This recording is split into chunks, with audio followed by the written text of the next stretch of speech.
অভ্যর্থনা জানানো হলো। এরপর সভাপতি সাগর পঞ্চায়েত সমিতি তাকে ম্যাচ করিয়ে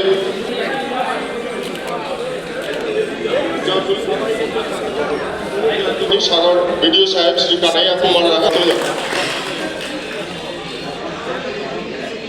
শ্রী সকল কুমার প্রধান রুদ্রনগর গ্রাম পঞ্চায়েত তাকেও আমরা অভ্যর্থনা জানাচ্ছি।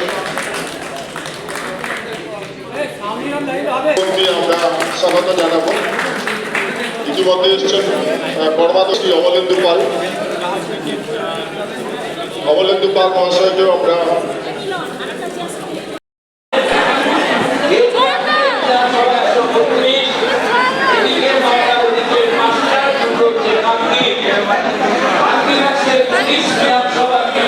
শুরু হয়েছিল।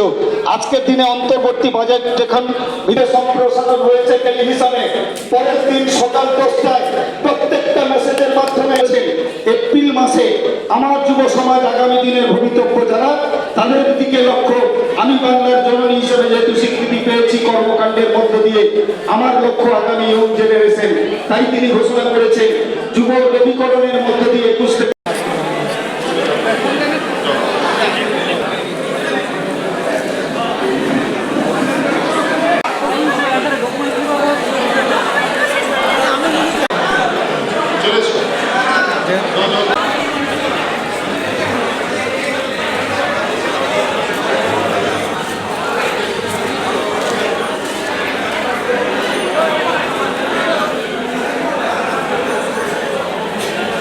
মমতা বন্দ্যোপাধ্যায়ের অনুপ্রেরণায় পশ্চিমবঙ্গ সরকার আজকে 294টি যে বিধানসভা রয়েছে, সেই বিধানসভা এলাকায় যারা যুবক যুবতী রয়েছে, যাদের বয়স 21 থেকে 40, তারা এখনও কোনোভাবে তারা যুবসাথী প্রকল্পে নাম রাখতে পারেনি।